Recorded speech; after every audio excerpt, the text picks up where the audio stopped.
Hello friends, good morning.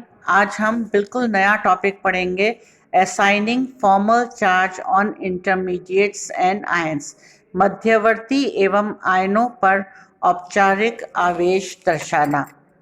और ये important question है और अक्सर इम्तिहान में पूछा जाता है। किसी अणु में यदि सभी परमाणुओं की विद्युत ऋणता समान हो तो प्रत्येक परमाणु पर उपस्थित आवेश उस परमाणु का औपचारिक आवेश कहलाता है या फॉर्मल चार्ज कहलाता है। एक उदासीन अणु में सभी परमाणुओं के औपचारिक आवेश का योग जो है वो शून्य होता है, जीरो होता है। अर्थात किसी अणु अथवा आयन में विद्यमान विभिन्न परमाणुओं में से किसी परमाणुओं पर इकाई धनावेश तथा ऋण आवेश दर्शाया जाता है, जिसे हम फॉर्मल चार्ज या फॉर्मल आवेश कहते हैं। किसी अणु अथवा आयन के समस्त परमाणुओं के फॉर्मल आवेशों का योग उस अणु अथवा आयन पर विद्यमान कुल आवेश के बराबर होता है। किसी परमाणु के फॉर्मल आवेश को हम निम्न सूत्र द्वारा परिकलित कर सकते हैं, हम कैलकुलेट कर सकते हैं। देखिए, फॉर्मल आवेश इज इक्वल टू उदासीन परमाणु के संयोजकता कोश में इलेक्ट्रॉन्स की संख्या माइनस अबंधी इलेक्ट्रॉन्स की संख्या प्लस सहसंयोजी बंधों की संख्या।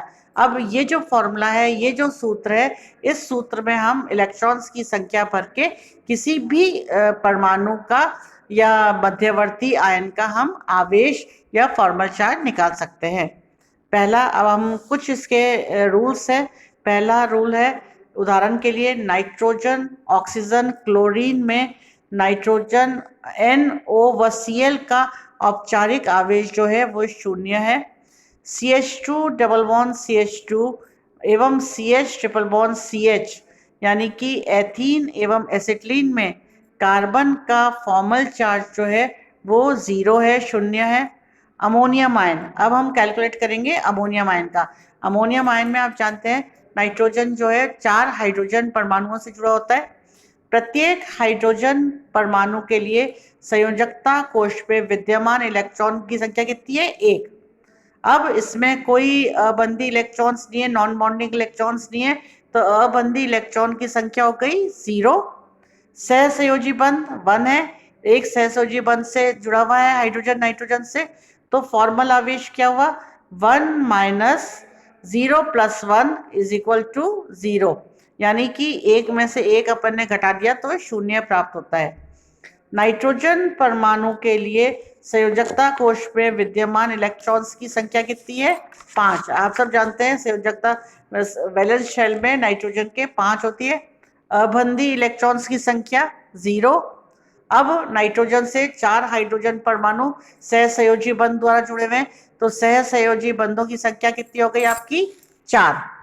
ठीक है, अब इसको हम कैलकुलेट करेंगे। फॉर्मल आवेश 5 आपकी इसमें संयोजकता कोश पे इलेक्ट्रॉन से माइनस 0 प्लस 4, 5 में से 4 गया 1, तो पूरी स्पीशीज का आवेश +1 प्लस 4 इंटू 0 यानी कि +1 होता है।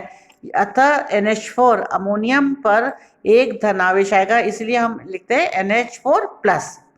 अब लेंगे हम मेथिल कार्बोकेटाइन या कार्बोनियम आयन का वो, तो कार्बोनियम आयन को हम कैसे रिप्रेजेंट करते हैं? CH3+। तो प्रत्येक हाइड्रोजन परमाणु का औपचारिक आवेश वो तो वही हो गया 1 minus 0 plus 1 is equal to 0। Carbon परमाणु का औपचारिक आवेश क्या होगा? आप सब जानते हैं कि carbon is a tetra covalent, यानी कि इसके संयोजकता कोश में 4 इलेक्ट्रॉन होते हैं, तो 4 माइनस 0 प्लस 3 हाइड्रोजन जुड़े हैं, 0 प्लस 3 इज इक्वल टू 1। अतः CH3 या मेथिल कार्बोकेटाइन का जो आवेश होगा वो होगा 1, इसीलिए हम लिखते हैं CH3+। अब हम निकालेंगे मुक्त मूलक, मैथिल फ्री रेडिकल या मैथिल मुक्त मूलक का। आप जानते हैं CH3 के ऊपर एक डॉट लगाते हैं। प्रत्येक हाइड्रोजन परमाणु का औपचारिक आवेश ये भी वही होगा 1 minus 0 plus 1 is equal to 0। Carbon परमाणु का औपचारिक आवेश चतुसंयोजक है इसलिए 4 माइनस 1 प्लस 3, 3 इसमें हाइड्रोजन जुड़े हैं, तो 4 में से 4 गए तो ये हो गया आपका 0। ठीक है। तो अतः CH3 का कुल औपचारिक आवेश 0 होगा। इस पे हम कोई भी चार्ज नहीं लगाएंगे और एक डॉट लगाते हैं। नेक्स्ट हम निकालेंगे कार्बीन का। कार्बीन में आप जानते हैं 2 अयुग्मित इलेक्ट्रॉन्स होते हैं। प्रत्येक हाइड्रोजन परमाणु के लिए औपचारिक आवेश is equal to 1 minus 0 plus 1 0। Carbon परमाणु के लिए संयोजकता कोश में इलेक्ट्रॉन है 4। इसमें 2 अनपेड इलेक्ट्रॉन्स हैं, इसलिए अबंधी इलेक्ट्रॉन्स कितने हो गए 2। और सह संयोजक बंध की संख्या भी 2 है, क्योंकि 2 हाइड्रोजन परमाणु कार्बन से जुड़े हैं। तो औपचारिक आवेश क्या हुआ 4 माइनस 2 प्लस 2, 2 प्लस 2 4 हो गया, 4 माइनस 4 है 0। अतः कार्बीन पर भी कोई चार्ज नहीं होता और इसका सूत्र जो है 2 इलेक्ट्रॉन्स अयुग्मित और CH2। तो इस फॉर्मूले के द्वारा हम किसी भी क्रियाशील मध्यवर्ती का फॉर्मल चार्ज ज्ञात कर सकते हैं। और इसको ध्यान से करना बेटा, ये एग्जामिनेशन में जरूर आता है। धन्यवाद। हाँ हम धन्यवाद करे जा रहे, हम पढ़े जा रहे हैं, अपन अपना रिवाइज कर रहे हैं। एक तरह से तो देखा जाए तो अपना रिवाइज कर रहे हैं। हे भगवान मेरे।